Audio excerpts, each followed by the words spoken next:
Dahil nga sa bahana at patuloy ang pagbuhos ng ulan, kaya for sure, bahana, mas magiging baha pa. Kaya panic buying si Aling Charing. Dito syempre, kay Aling Poring. Alam niyo people, once upon a time in Kalumpit Lalaland, nakasama ako sa top 20 wholesaler nitong Pure Gold. Nung kapanahonan na sa sobrang pagod sa paghahanap buhay, lahat sa akin pinapawisan, pati kasingit-singitan. Pero nang naadik ako sa online, lumipat ako ng career line. Kaya ngayon, daliri ko na lang ang gumagalaw. No exercise, kain ng kain, nakahilata, nakahiga o nakabaon ng puwet sa upuan. Kaya imagine ninyo ang laki ng aking tiyan. Daig pang 10 buwan. Matagal-tagal na din akong hindi nag-grocery. Abe, umasa na ng umasa sa magulang. Libre ba naman sa gastos, walang hirap, walang lutuan. Minsan, nakakatakas pa ako sa hugasan ng pinggan.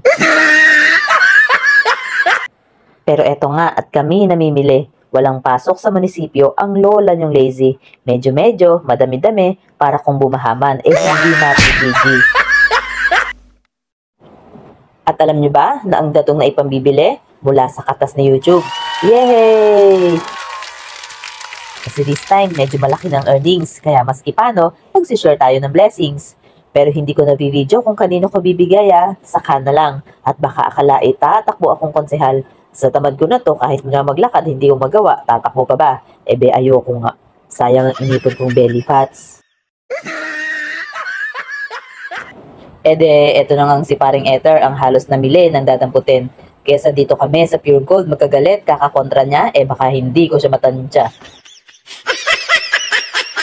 Pagkatapos namin mamili, babalik na kami sa maliit na baryo ng Santa Lucia. Gaano na kaya kalalim ang baha? Lubog na kaya ang bota? Pero again, ayos lang. Maswerte pa din ang inyong lola dahil mas marami pa ang kababayan ko na mas hirap ang sitwasyon kesa sa akin. Pero wala ding magawa kundi magtiis at paminsa-minsang mag-complain.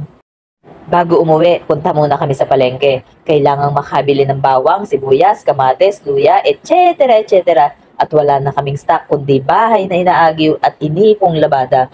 Pag ganitong tagbaha, mainam ng laging handa. Matagal mawawalan ng kuryente. Pag minalas-malas, mawawalan pa ng tubig. Kaya dati, yung ibang kababayan ko, nararanasang tubig baha ang pinangsasaing. Diyos ko po, nang hirap no? Pero yan ang kinagis na naming buhay dito sa Kalumpit, Bulacan. Baha na, konting wiwilang ng palaka at ulan. Ingat lalo kabayan lalo na sa panahon ng tag-ulan. Madulas ang daan, lalo na dun sa mga bumabiyahe. Naku po, nakita ko tong kotse. Marami-raming tao din ang ngayong araw ay namalengke. Naalala ko tuloy, nung minsan bumaha, dalaga pa ako nun Ngayon kasi di na ako dalaga pero di pa din nadadala. Kakagraduate ko lang ng college, wala pang trabaho. Medyo nahiya-hiya naman ng konti sa magulang, kaya nag-alkansya ako at nakaipon naman ng kahit papano 500 humigit kumulang. 25 years ago, basta ganon na ako katanda. Malaki-laki na din ang 500, kaya namalengke ako at sumugod sa baha.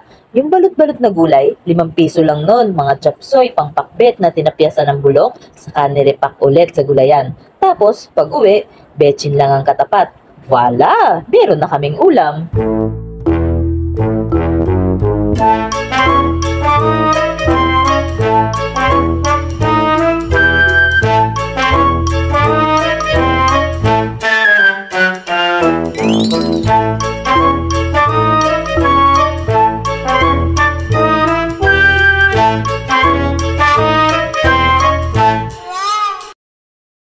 Madami-dami din kaming napamili. Bukod sa kita namin ni paring Ether Sweet Lover, malaking bagay talaga ang kita sa YouTube. Madami-dami din kasi kaming bayarin at nakapending na pagawain. Kaya eto, thankful, happy and blessed. At sana, try nyo din. Naku, kung kaya ko, kayang-kaya nyo din para pag ganitong tagulan, tagbaha, o anumang pangangailangan o emergency ang dumating, handa kayo sa financial at maski paano, may huhugutin. At ayan, patapos na kaming mamalengke. At pagkatapos mamalengke, sa wakas, uuwi na kami.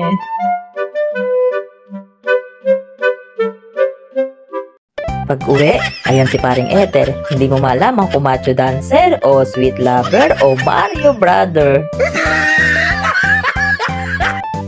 Niluluto na ang nabiling ulam para sa super late pananghalian. Kaya babay na!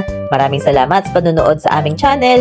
Ito po muli si Think Big Charo Mariano. Subscribe lang po kayo. Please like and share. At para po sa mga susunod na updates o kaganapan, kita-kits po muli tayo.